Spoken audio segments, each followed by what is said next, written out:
आप सबका बहुत बहुत धन्यवाद। और इसलिए ज्यादा धन्यवाद कि आप रुके रहे मुझे सुनने के लिए। तो इस 12-13 साल के सफर में कम ही ऐसी सभाएं हुई हैं जिसमें अलग अलग विषय पे अलग अलग वक्ता बोलते रहे। मैंने ज्यादातर बातें कई बार सुन चुका हूं।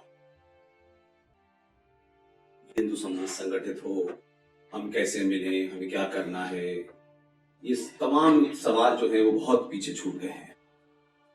आपके पास इतना समय नहीं है कि हम कैसे संगठित हों ये हम सोचें जब शत्रु आपके दरवाजे पे तलवार लेके खड़ा है।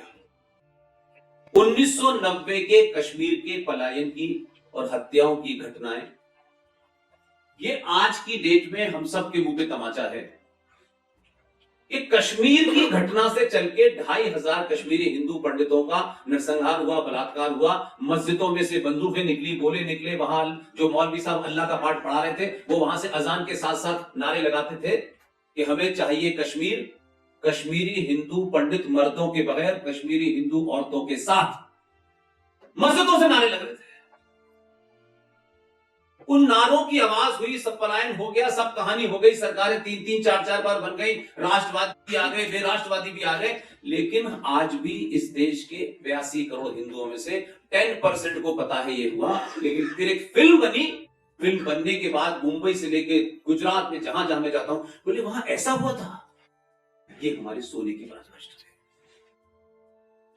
हम इजराइल की डेली खबरें सुन रहे हैं, लेकिन इजराइल घर में घुस के मार रहे हैं, हम ताली बजा रहे हैं। ताली बजाने से इजराइल नहीं होने वाले हैं। पूरी दुनिया में इतनी कम पॉपुलेशन का कोई मुल्क होगा, 96 लाख से 97 लाख या 1 करोड़ के आसपास प्लस उनकी पॉपुलेशन। 1 करोड़ की पॉपुलेशन की बिल देखिए। युद्ध हुआ तो दुनिया भर में जहां जहां इजरायली थे उन्होंने बैग उठाया और तेल अवीव की तरफ चल दिए।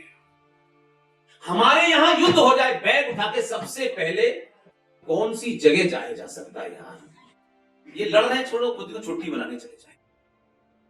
ये कैरेक्टर की बात होती है। जिस दिन सनातनी हिंदू अपनी सामूहिक शक्ति का जगह जगह प्रदर्शन करेगा, सरकार आपके चौखट पे नाक रगड़ेगी। आप सरकारों के पीछे मत भागिए। सरकारों को अपने ऊपर निर्भर कीजिए कि सरकार हर दिन ये सोचे कि अगर इनके हित में मैंने शाम में काम नहीं किया तो मैं दोपहर तक उतर जाऊंगा। और ये ताकत मैंने बताया, आपके साथ जो लोग रह रहे हैं वो उसी शक्ति का प्रयोग कर रहे हैं। आपकी सब्सिडी पे पलते थे, आपकी काफिर के पैसे से हज कर रहे थे जो हराम है, लेकिन धड़ल्ले से कर रहे थे। उन्होंने सब कुछ, यानी पूरी इस्लाम की अगर आप फिलॉसफी को समझें तो उसे आप रिलीजन का जब नाम दे देते या किसी मजहब का नाम दे देते तो उसमें फिर क्वेश्चन नहीं होता, सवाल नहीं कर सकते। पूरा इस्लाम जो है वो मोहम्मद साहब की जितनी भी खुराफत थी बस उसी का वर्णन है। और एक रणनीति है। आज यहाँ के आज से 50 साल पहले आप फारस को देख लें, जो आज ईरान, सब जगह रणनीति है कि कोई नई नहीं है। लोग कहते हैं अपने पड़ोस में देख करके सीख लीजिए, खुद नहीं आता तो दूसरे से पूछ लीजिए। लेकिन हम क्यों करेंगे? नहीं, हम दिन भर उसने ये कहा था, उसने कहा था, छोटी छोटी बहसों में फंस करके अपना समय नष्ट कर रहे हैं। इसलिए मैं मानता हूं कि लोग कहते हैं 2014 में कोई आया, मेरा 22 साल का कैरियर है, 5-6 मैंने लोकसभा चुनाव कवर किए। भाई मुझे बनारस जाकर के इलेक्शन कवर करना था। मैंने एयरपोर्ट से जो टैक्सी ली, मुझे होटल तक जाना था, पहले से बुक थी। और टैक्सी वाले से, अमूमन जर्नलिस्ट टैक्सी वालों से, चाय वालों से बात करते हैं। तो जब मैंने उससे बात की कि तुम्हारा नाम क्या है, तो उसने 3 बार में एक ही जवाब दिया, सुरेश। तो मैं उसकी कास्ट जानना चाहता था। तो मैंने कहा तुम्हारी कास्ट क्या है? बोला हिंदू। आप यकीन मानिए, मैं होटल गया, होटल में टैक्सी का पैसा दिया, दिल्ली आ गया। मैंने कहा अब इस माई के लाल को कोई नहीं हरा सकता। ये बदलाव होने के कारण 14 पैदा हुआ है। और 14 वाले को पता है कि उसकी क्वालिटी क्वालिटी क्या है? वो कोई साइंटिस्ट नहीं है, एकेडमिशियन नहीं है। जिन कारणों से जाना जाता था गुजरात में, उसी कारण से आपको लगा कि यही एकमात्र है जो उसी भाषा में जवाब दे सकता है। आपने उसके अंदर लड़की के लिए वर नहीं ढूंढा। जब इंदिरा गांधी की हत्या हो गई तो इस देश ने बिना सोचे, उस वक्त लोगों को देखिए कैसे कैसे कमेंट होते थे। राजीव गांधी को देख के देखो कितना प्यारा सा लगता है, देखने कितना सुंदर है। ऐसे सोच से राजीव गांधी देश का प्रधानमंत्री बन गए। आप वहां से चले, इसमें किसी ने खूबसूरती नहीं ढूंढी, इसमें इन्हों वर्तमान परिस्थितियों में 2002 का हीरो ही काम आ सकता है इसके चुनाव में। पॉलिटिकली करेक्ट होने और समाज में अच्छा दिखने की बीमारी जिस दिन भी सनातनी में 50% हो गई, ऊंट की पीठ पर खड़े होकर के खजूर तोड़ने वाले वापस चले। और ये जीता जाता उदाहरण है आपके सामने मैं दे सकता हूं। बहुत सालों से 370 मंदिर और यूसीसी का सारा ड्रामा रोज चलता था। सत्ता पे बैठने वालों को इस बात का एहसास कराना है कि अगर हम नहीं तो तुम भी नहीं। तो ठीक है, दुनिया को दिखाने के लिए बहुत सारे काम करने पड़ते हैं, वो अपनी जगह है। और आप जब बदले, 282 सीटें आपने दी और आप चाहते थे कि सब कुछ कर दे, ये मुमकिन नहीं था। उसको भी तो भरोसा होना चाहिए था। बहुत लोग 14 से 19 तक ये नहीं किया, वो नहीं किया, फलाना ढिमाका, दुनिया जमाने की मांगे। और कोई मांग हमने ऐसी नहीं मांगी जिससे राष्ट्र मजबूत हो। हम देश और राष्ट्र में भी फर्क नहीं समझ पा रहे।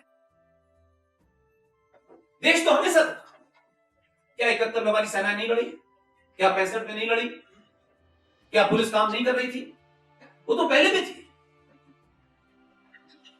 लेकिन हम राष्ट्र को जो राष्ट्र राष्ट्र कहते हैं, वो राष्ट्र है क्या? राष्ट्र को कोई सरकार नहीं चला सकती। राष्ट्र मेरी आस्थाओं से, परंपराओं से, सरोकारों से चलता है और राष्ट्र को चलाने का काम समाज का है। इसलिए जब आप उस सर्किल में घूम रहे थे तो आपने कभी यह मांग नहीं रखी। सरकारें या पार्टियां उनको मैनिफेस्टो में रखती न रखती है अलग विषय है, लेकिन यह विमर्श नहीं बना हमारे यहां कि जब इस देश में, जिसका जिक्र प्रोफेसर कपूर साहब का नाम है, मक्खनलाल जी ने कहा कि उस वक्त भी सेकुलरिज्म के ऊपर बहुत हमारे यहां बहस हुई। उसमें अयंगर जी थे, नेहरू जी थे, पटेल थे, अंबेडकर थे, सबने विरोध किया सेकुलर शब्द का। लेकिन आप उस डिबेट को पढ़ें तो उन सब में सबसे तार्किक, मजबूत तर्क बी आर अम्बेडकर का था। हम लोगों के सरनेम से राय बनाते हैं, यह सबसे बड़ी बीमारी है। मूर्ख हर जाति में है, उसकी कोई कमी नहीं है, किसी एक के पास ठेका नहीं है, लेकिन हम समझते हैं ये ऐसा नहीं कर सकते, सब कर सकते हैं भाई।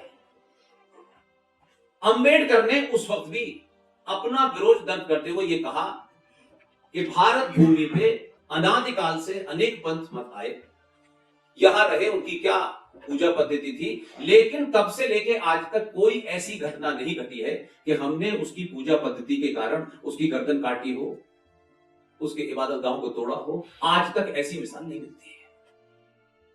अब अगर आप संविधान में सेकुलर शब्द डालोगे जो यूरोप की कल्पना थी, तो आप भारत के उस समाज को, उसको चोट पहुंचाओगे, क्योंकि यहां की मिट्टी में और सनातनी हिंदू की नसों में पैदाइशी सेकुलरिज्म है, और सेकुलरिज्म तो गायब हो गया।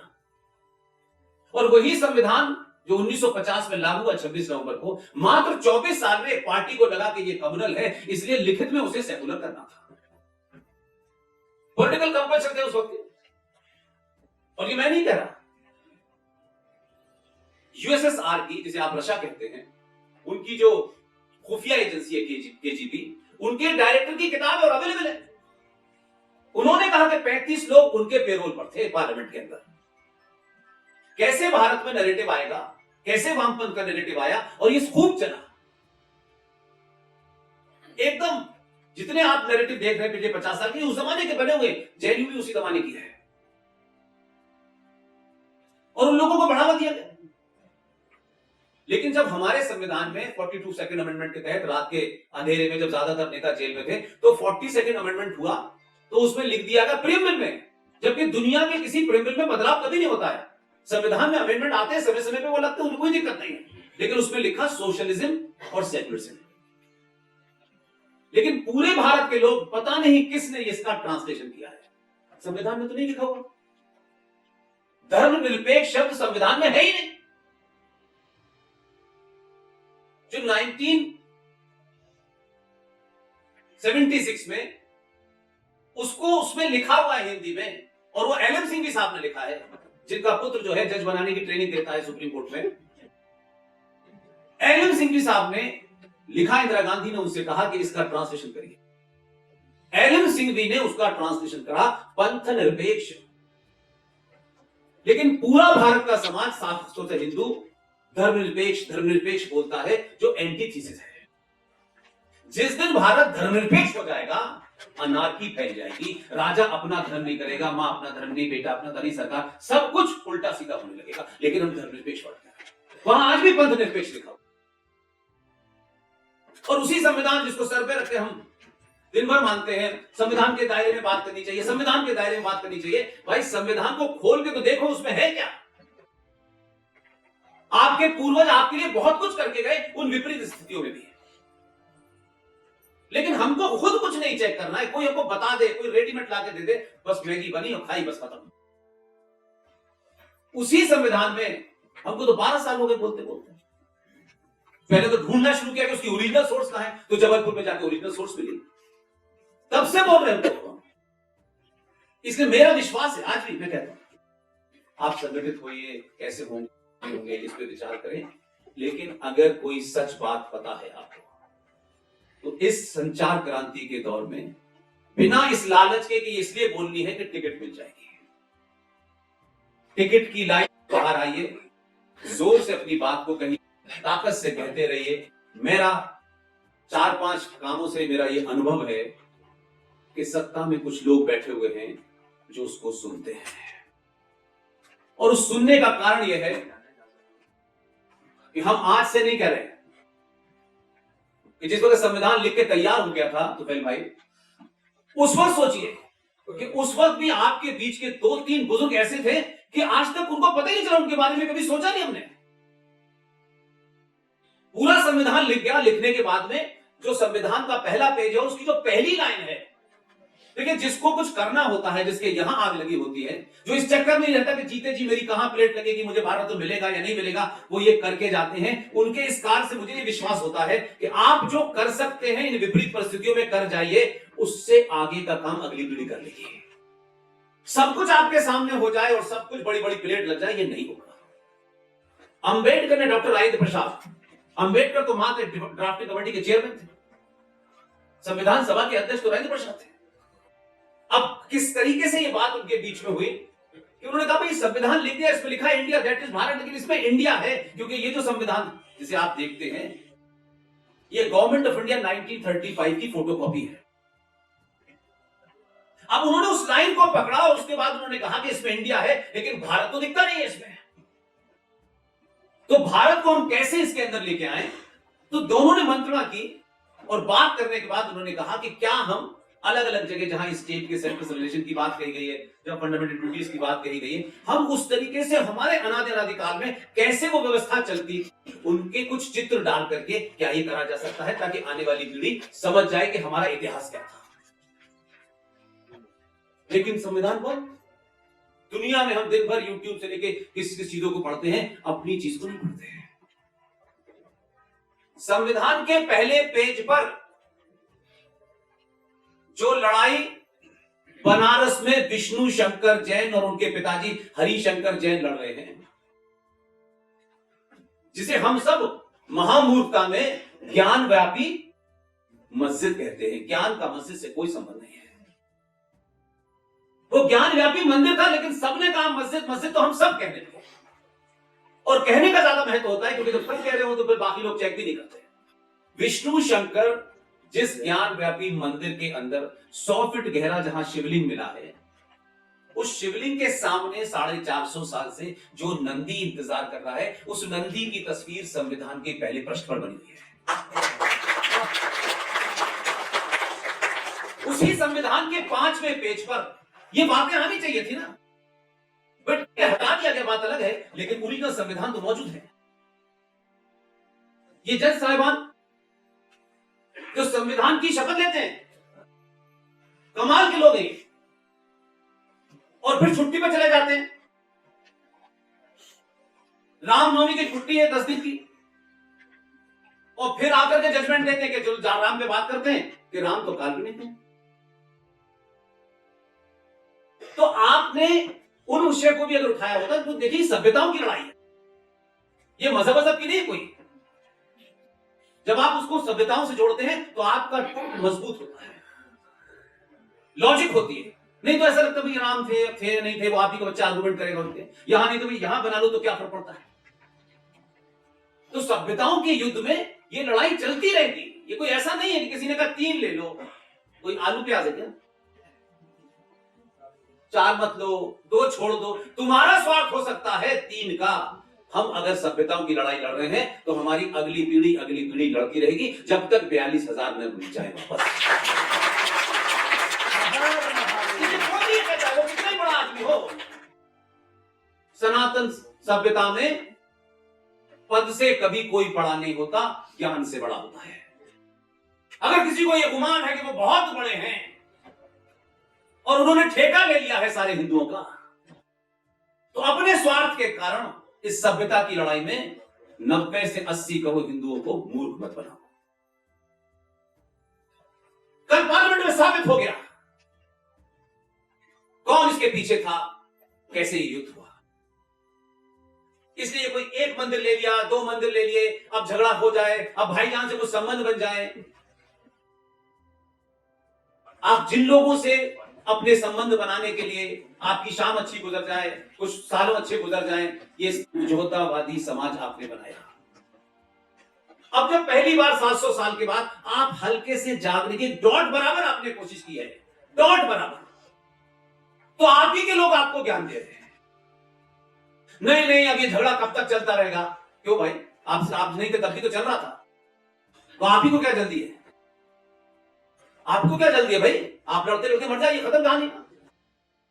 हम भी लड़ते लड़ते मर जाएंगे भाई, लेकिन हम इतिहास में अपना नाम उस पंक्ति में नहीं लिखवाना चाहते कि नहीं हमने 3 पे समझौते की मांग की थी ना, हम नहीं लिखवाना चाहते। हमें मालूम है कि बहुत सारी चीजें हमारे सामने नहीं होंगी। क्या राम मंदिर में जो लोग शामिल थे जिंदा है?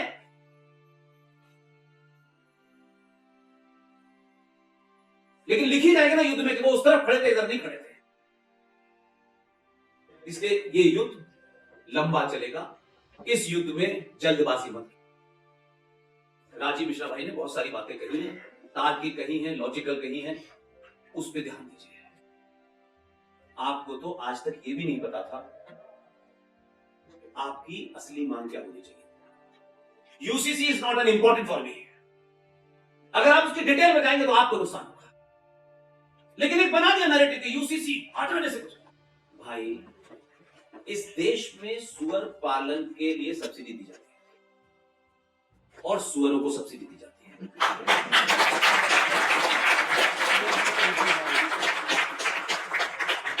आप मुझे बताइए आपकी मांग क्या होनी चाहिए, ये पता ही नहीं आपको।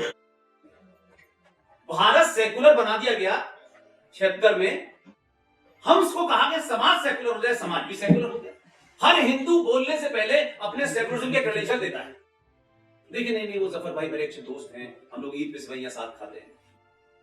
ये सब ये बताने का मतलब क्या है यार? ये तो कभी नहीं कहा कहते कि हम और दलित एक ही साथ खाते हैं। ये बताने में आपकी नाक क्यों पड़ती है? अभी जाति को लेकर के प्रोफेसर साहब ने काफी सारी बातें कही। भारत अनादिकाल से कभी जाति प्रधान नहीं रहा, कर्म प्रधान रहा है। यूजीसी की डिग्री लेने से ज्ञान नहीं होता, शिक्षित होता।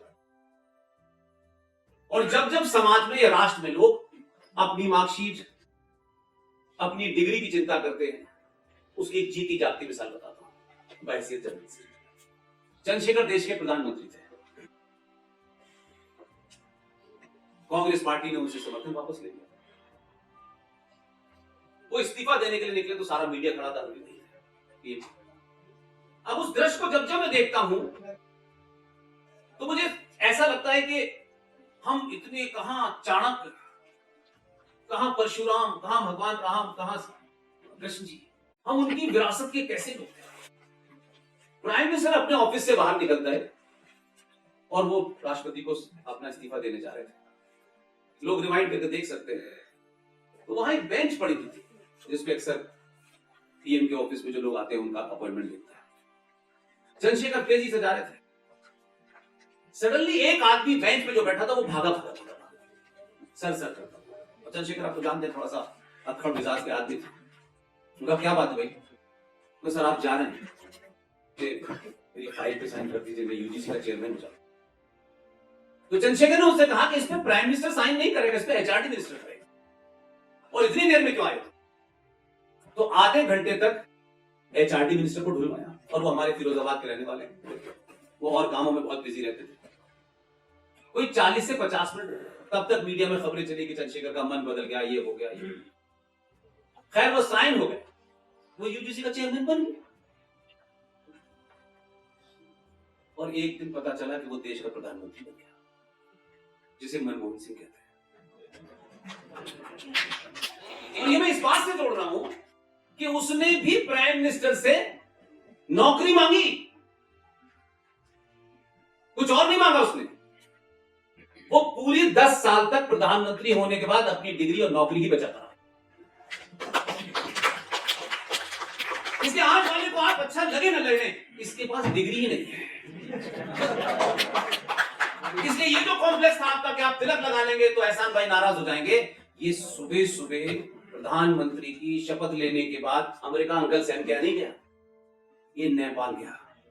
क्योंकि प्रधान उसने पूजा की। और आप सोच सकते हैं कि संविधान के पद पर शपथ लेने के बाद कोई आदमी भगवान मर्यादा पुरुषोत्तम राम की प्राण प्रतिष्ठा के अंदर जजमान बन के बैठा है। ये आपको मैसेज है, मुझे मैसेज है। और इतना मंदिर घूमा है कि जो दूसरा है उसने कुर्ते के ऊपर ही जनेऊ पहना है। और जब तक वो जनेऊ पहन के कुछ और करे, वो तीसरी जगह चला जाता है। अब उसकी समझ में नहीं आ रहा, मंदिर जाऊं तो गाली खाऊंगा, नहीं जा रहा हूं तो पहले गाली खाऊंगा, जनेऊ अंदर पहनूं बाहर पहनूं, कभी तिलक लगा रहा है कभी कुछ कह रहा है। उसके एक्शन से आधा पागल कर दिया उसने। अब उस पागलपन में वो अगर कहता है कि मैं आलू से सोना बनाऊंगा तो उसे माफी है। मैं ये पूरी बात आपको इसलिए नहीं सुना, ये सब देखियो, मैं बार बार कह रहा हूं, आप अपने लोगों पे भरोसा कीजिए। सब कुछ बहुत परफेक्ट सिचुएशन है, ये नहीं है। ये दिल्ली बहुत समझदार लोगों की जगह है, बड़े पढ़े लिखे लोग हैं, विदेशों से लोग आते हैं, रोज मुलाकात करते हैं, बड़े से बड़ा अखबार पढ़ते हैं। लेकिन दिल्ली में ही लोग 2 किलो चावल और 1 महीने की बिजली पे बिक जाते हैं।